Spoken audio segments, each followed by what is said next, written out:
Varicose veins కి సరైన చికిత్స కోసం సంప్రదించండి ఎవిస్ హాస్పిటల్.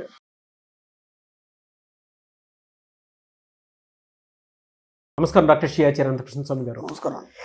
ఏ వీడియోలో ఏం చెప్తున్నారు? ఇప్పుడు మనకి ఇంతకుముందు కూడా మనం ఏమనుకున్నామంటే డబ్బు సంపద ఐశ్వర్యం అంటే ఆ డబ్బు సంపద ఐశ్వర్యం అంటే పేర్లు విన్నాము ఎన్నోసార్లు, కానీ దానికి దీనికి డిఫరెన్స్ ఏందో మనకు తెలియదు. అలా ఇంతకుముందు చెప్పుకున్నట్టు లక్ష్యం కానీ సంకల్పం కానీ అవి ఏంటి అనేది తేడా తెలిసినప్పుడు కదా మనం కరెక్ట్ దాన్ని అఫర్మ్ చేయగలుగుతాం.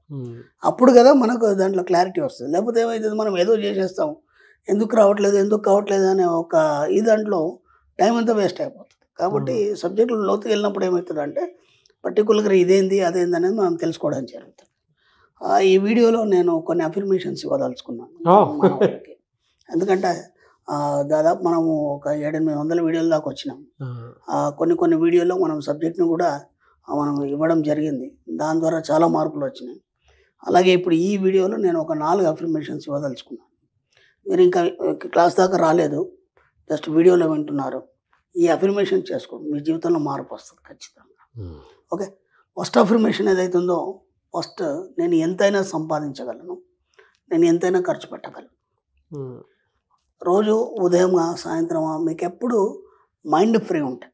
ఇక్కడ నేను ఒక విషయం చెప్పడం ఏంటంటే, మన సబ్జెక్ట్ అంతా ఎప్పుడు పనిచేస్తుంది అంటే ముందు నువ్వు పీస్ అయిపోవాలి. అంటే నువ్వు ప్రశాంతంగా కూర్చొని ఎలాంటి ఆలోచన లేని ఆలోచన రహిత స్థితి ఏర్పడ్డ తర్వాత మీ సబ్కాన్షియస్ మేల్కొంటుంది. అప్పుడే మీరు చెప్పింది పట్టుకుంటుంది. కానీ హడావుడిలో ఉండి ఏదో పనిలో ఉండి ఏదో చేస్తే కాదు. లేదా ఏదో పనిలో ఉన్నారు, మీరు ఇప్పుడు ఆఫీస్లో ఉన్నారు, లేకపోతే వంట చేస్తున్నారు, లేకపోతే టీవీ చూస్తున్నారు, లేకపోతే ఇంకేదో పని చేస్తున్నారు. దీన్ని ఒక పద్యంలాగా బైహార్ట్ చేసి దాన్ని సబ్కాన్షియస్ మైండ్కి నిరంతరం పట్టించండి. ఒక ప్రాక్టీస్ ఎలా ఉంటుందంటే, ఇప్పుడు మనం ఒక జపం చేస్తాం, మంత్ర జపం చేసినప్పుడు ఏం చేస్తామంటే దానికి కొన్ని సిస్టమ్స్ ఉంటాయి. మంత్ర జపంలో కొన్ని సిస్టమ్ ఉంటాయి. దాంట్లో అజపజపం అని ఉంటుంది మనకి. అజపజపం అన్నప్పుడు దానికి ఎలాంటి కండిషన్స్ ఉండవు, అర్థమైంది. ఎందుకంటే మనం నియమ నిష్టలతో కూర్చొని చేయాలంటే ఈ రోజుల్లో మనకు టైం లేదు. కాబట్టి అజపజపం అని చెప్పేసి గురువు ఒక మంత్రం ఇస్తే దాన్ని ఏ టైంలోనైనా ఎలాగైనా చేయొచ్చు. దానికి ఎలాంటి కండిషన్స్ ఉండవు. అంటే స్నానం చేసే చేయాలి, ముట్టుడు అంటుడు కానీ ఇట్లాంటివి ఏమి ఉండవు. అలాగే మన అఫర్మేషన్స్ 2 రకాలు చేయొచ్చు. ఒకటి ప్రశాంతంగా కూర్చొని మీకు ఎప్పుడు పీస్ ఉంటే అప్పుడు ఈ అఫర్మేషన్ చేయొచ్చు. లేదు, వీటిని మీ జీవితంలో ఒక భాగం చేసుకోవచ్చు. ఎలా చేసినా మీకు పని చేస్తుంది. ఇప్పుడు మీరు ఏమన్నారు, నేను ఎంతైనా సంపాదించగలను, నేను ఎంతైనా ఖర్చు పెట్టగలను. ఓకే, తర్వాత నెక్స్ట్ అఫర్మేషన్ వచ్చి అన్ని రకాల బిల్లులను సమయంలోపు చెల్లించినందుకు విశ్వానికి కృతజ్ఞతలు. ఓకే, ఈ ఒక వర్డ్ ఇవి మనకు నిత్య జీవితంలో చాలా అవసరం ఈ అఫర్మేషన్స్. అందుకే నేనేం చేశానంటే మనకి ఏవైతే ఎక్కువ అవసరమో అవే ఒక 4 మనకి అఫర్మేషన్స్ చెప్పడం జరిగింది. ఇవి ఖచ్చితంగా ప్రతి వాళ్ళకి అవసరమైంది. మూడోది ఏంటంటే, నేను ఎంతైనా డబ్బుని హ్యాండిల్ చేయగలను, ఎంత డబ్బైనా నేను హ్యాండిల్ చేయగలను. ఓకే, ఇవన్నీ నేను మళ్ళీ తర్వాత మీకు ఎక్స్ప్లెయిన్ చేస్తాను. ఓకే, నెంబర్ 4 వచ్చి నేను ఎల్లప్పుడూ సమృద్ధి సౌభాగ్యాన్ని కలిగి ఉన్నందుకు విశ్వానికి కృతజ్ఞత. క్లారిటీ అండి అఫర్మేషన్స్. అర్థమైంది. ఇప్పుడు ఫస్ట్ అఫర్మేషన్ మనం తీసుకుంటే నేను ఎంతైనా సంపాదించగలను, ఎంతైనా ఖర్చు పెట్టగలను. ఇప్పటివరకు ఏమైందంటే మన జీవితంలో డబ్బు మీ దగ్గరికి ఎందుకు రావట్లేదంటే మీరు ఒక లిమిట్ పెట్టుకున్నారు. ఓకేనా, ఒక శాలరీ కానీ లేదంటే మీరు చేసే పని వల్ల నాకు ఇంతే వస్తుంది, లేదంటే నెలకు నేను ₹1,00,000 సంపాదించగలను.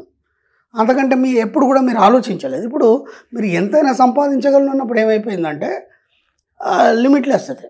ఓకేనా, అన్లిమిటెడ్. కాబట్టి మీరు నెలకు ₹1,00,000 యావరేజ్గా మీరు సంపాదిస్తున్నారు. నేను ఇంకొక అఫర్మేషన్లో నేను ఏం చెప్తానంటే, నేను ప్రతి నెల ₹1,00,000 ఆపైనా సంపాదించినందుకు అని చెప్తాం మనం. ఇప్పుడు ₹1,00,000 ఆపైనా అన్నప్పుడు ఎంతైనా కావచ్చు కదా, అది ₹1,00,00,000 కావచ్చు, 10 కోట్లు కావచ్చు, ఎంతైనా కావచ్చు. మనం ఏం చేస్తామంటే నేను ప్రతి నెల ₹1,00,000 సంపాదించినందుకు, లేదంటే ప్రతి నెల 50,000 సంపాదించినందుకు, ప్రతి నెల 30,000 సంపాదించినందుకు ఆ లిమిట్ మీరు పెట్టుకుంటున్నారు. అర్థమైందా? ఇప్పుడు ఎంతైనా సంపాదించగలను అన్నప్పుడు ఏమైపోయింది, ఆ లిమిట్ దాటిపోయింది. ఇప్పుడు మీకు ఒక కాన్ఫిడెన్స్ వస్తుంది. ఎందుకంటే ఎప్పుడు ఎవ్రీ మంత్ 30,000 సంపాదిస్తున్నారు. నేను ఎంతైనా సంపాదించగలను ఎప్పుడైతే మీరు విశ్వానికి తెలియజేసారో మీకు ఆ సోర్స్ అనేది వస్తుంది. ఆ సోర్స్ ద్వారా అనుకోకుండా ఈ నెల మీరు 50,000 సంపాదించారనుకోండి, అప్పుడు మీకు కాన్ఫిడెన్స్ వస్తుంది. సంపాదించిన దాన్ని ఏం చేయాలి, మరి ఖర్చు కూడా పెట్టాలి కదా. నేను ఎంతైనా ఖర్చు పెట్టగలను. ఇక్కడ టెక్నిక్ ఏంటంటే ఖర్చు పెట్టడానికి కూడా డబ్బు వస్తుంది. చిన్న ఎగ్జాంపుల్ చెప్తాను. నా దగ్గరకు ఒక వ్యక్తి వచ్చాడు. వ్యక్తి వచ్చినప్పుడు జాతకరీత్యా, ఎందుకంటే మనకు జ్యోతిష సామ్రాట్ అనేది ఒకటి ఉంది కదా, కొందరు రేర్గా ఆ గురుగారు ఒకసారి జాతకం, ఆ అబ్బాయి దగ్గర డబ్బు నిలవదు. ఓకేనా, ఎంత వచ్చినా సరే అయిపోతుంటుంది. చూస్తే అతని యోగంలో డబ్బు లేదు, ఎందుకంటే వ్యయం 12వ స్థానంలో మనకు ఏవైతే డబ్బు ఇచ్చే గ్రహాలు ఉన్నాయో అవి 12వ స్థానంలో ఉన్నట్టు ఖర్చు అయిపోతుంది. ఇప్పుడు విచిత్రం ఏంటంటే ఖర్చు పెట్టడానికి అంటే డబ్బు కావాలి, అందుకోసం డబ్బు వస్తుంది. ఇప్పుడు మీరు 2 అఫర్మేషన్ చేస్తారు, నేను ఎంతైనా సంపాదించగలను, నేను ఎంతైనా ఖర్చు పెట్టగలను. ఈ 2 అఫర్మేషన్లు అయితే ఖర్చు పెట్టడం కోసం మీకు డబ్బు వస్తుంది. ఇది ఒక లాజిక్. ఇది అర్థమైందా? అంటే మీరు నమ్మించారు ఏమని, నేను ఎంతైనా ఖర్చు పెట్టగలను. ఖర్చు పెట్టాలన్నప్పుడు దానికోసం డబ్బు కావాలి కదా, కాబట్టి నేను ఎంతైనా సంపాదించగలను. ఇప్పుడు మీకు లిమిట్ లేదు, ఇక ఎంతైనా వస్తుంది, ఎంతైనా ఖర్చు పెడతాను. 2 అఫర్మేషన్ తీసుకుంటే అన్ని రకాల బిల్లులను నేను సమయంలోపు చెల్లించినందుకు విశ్వానికి కృతజ్ఞత. ఇది ఎంత ఎక్సలెంట్ అంటే, మీకు అప్పులు ఉన్నాయా లేకపోతే ఇంకేమైనా ఉన్నాయా, ఈ ఒక్క అఫర్మేషన్స్ అవన్నీ క్లియర్ అయిపోతాయి. నేను ఇప్పటిదాకా బయట చెప్పలేదు, క్లాస్లోని ఇవన్నీ చెప్తాను, కానీ అందరూ రాలేరు, కొందరు చాలా దూరం ఉంటారు, ఇంకా దాన్ని పరిశోధిస్తారు, ఇది ఎంతవరకు కరెక్ట్, దాంట్లోనే టైం అంతా వేస్ట్ చేసుకుంటారు కదా చాలామంది. అయినా పర్లేదు, ఇవి ట్రై చేయండి, బ్రహ్మాండంగా పనిచేస్తాయి. ఓకేనా? ఇప్పుడు ఏమన్నారంటే, మీరు మనం ఎవరైనా ఒక రెంట్ కట్టాలి, ఒక కొత్త ఇంటికి మనం రెంట్ కోసం పోయాం, ముందు ఆయన ఏమంటాడు, ఫస్ట్కి రెంట్ ఇవ్వాలని అంటాడు. ఫస్ట్ మాట్లాడేది అదే, ఫస్ట్కి రెంట్ ఇవ్వాలని. మనం ఏమంటాం, ఏమంటే ఫస్ట్ కాకపోతే 5 తారీఖు వరకు ఇస్తాం సార్ అంటే. అంతే కదా. ఎందుకు అంటారు ఆ మాట ఎందుకు వచ్చింది అంటే, మీ మీద మీకు నమ్మకం లేదు, కాన్ఫిడెన్స్ లేదు. అర్థమైందా? కాబట్టి మనం ఏమంటాం, 5 తారీఖు వరకు ఇస్తాం. సరే 5 తారీఖు వరకు కూడా నువ్వు ఇవ్వలేవు, ఇంకొక చాయిస్ ఉంటుంది మనకి, ఏమని, లాస్ట్ 10 తారీఖు వరకు ఇవ్వచ్చు. అవునా కదా? ఇక్కడ ఏం చేశారంటే, మీకు తెలియకుండానే మీ సబ్ కాన్షియస్ మైండ్ని నమ్మించారు. ఏమని, నేను 5వ తారీఖు వరకు ఇస్తాను, అప్పటిదాకా మీ దగ్గరికి డబ్బులు రావు. ఓకేనా? ఒకవేళ మిస్ అయితే, ఒకవేళ 5వ తారీఖు రాకపోతే, నేను అడిగి చూశాను, లేకపోతే ఇది అది అనుకున్నాం, 10 వరకు ఇవ్వచ్చు. ఇది అందరి మైండ్లో ఉన్న విషయం. ఇది దీంతో ఏమైపోయిందంటే, మీ సబ్ కాన్షియస్ మైండ్ అదే నమ్మి మీకు 5వ తారీఖు లోపల ఎక్కడ కూడా మీకు డబ్బులు రావు. ఓకేనా?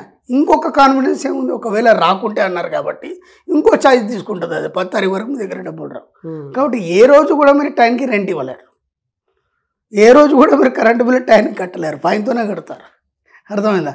ఇలా ఏవైతే మీరు ఇచ్చే డబ్బులు కానీ ఏవైతే ఉన్నాయో, అప్పులు కావచ్చు, ఏమైనా కావచ్చు, మీకు ఏవైతే ఉన్నాయో వాటన్నిటికీ మీరే దాన్ని లాక్ చేస్తున్నారు. అంటే మీకు కావాల్సినటువంటి దాన్ని మీ అనుకూలంగా మార్చుకుంటున్నాను అనుకొని వాటిని మీరే పెండింగ్ చేస్తున్నారు మీరు. అర్థమైంది? దాంతోనే ఏమైపోయింది, ఎప్పుడు అప్పులోనే కూరుకుపోయి ఉంటున్నారు.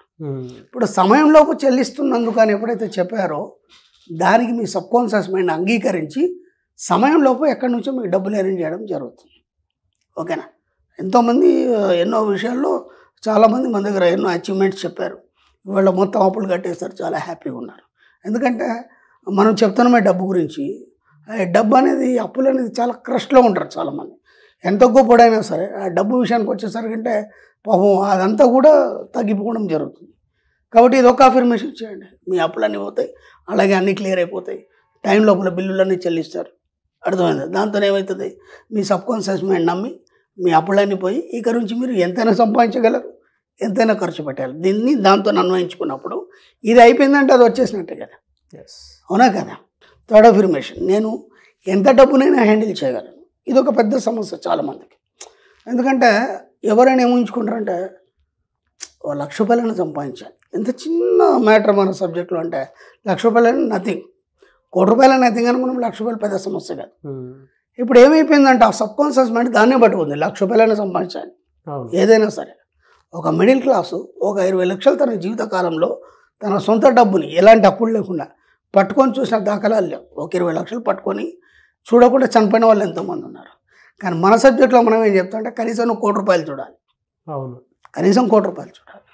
ఇక్కడ ఏమైంది, నేను ఎంత డబ్బునైనా హ్యాండిల్ చేయగలను అన్నప్పుడు దానికి నీ సబ్ కాన్షియస్ మైండ్ ఒప్పుకొని ఎంత డబ్బునైనా నీకు ఇవ్వడానికి సిద్ధంగా ఉంటుంది. అర్థమైందా? నువ్వు 1,00,000 రూపాయలకి, ఒక 2 లక్షలకి, 10 లక్షలకి నువ్వు భయపడ్డావు అనుకో, అప్పుడు అది ఎలా ఇస్తుంది, ఇవ్వడం అంటూ జరగదు.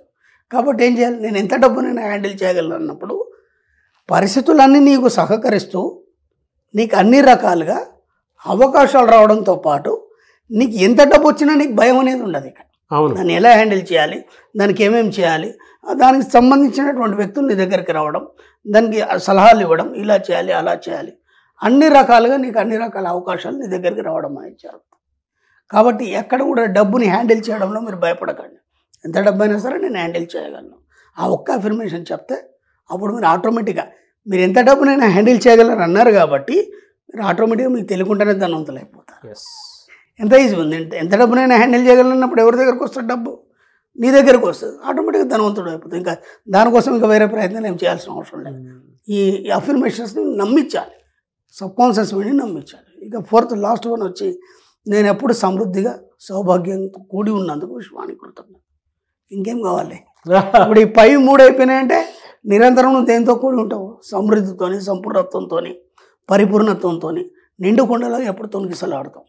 ఎప్పుడైతే నువ్వు ఆ మాట అంటావు, మన సబ్జెక్ట్లో ఎన్నోసార్లు మనం అఫర్మేషన్ చెప్పుకున్నాం. ఏ పని చేయాలనుకున్నా, ఏది చేయాలనుకున్నా, ఇంతకుముందు అయితే మనం ఏం చేసేది, ప్రతిదానికి ముహూర్తాలు, గ్రహాలు, నక్షత్రాలు చూసేది. ఇప్పుడు మన సబ్జెక్ట్లో అవన్నీ ఏం లేవు.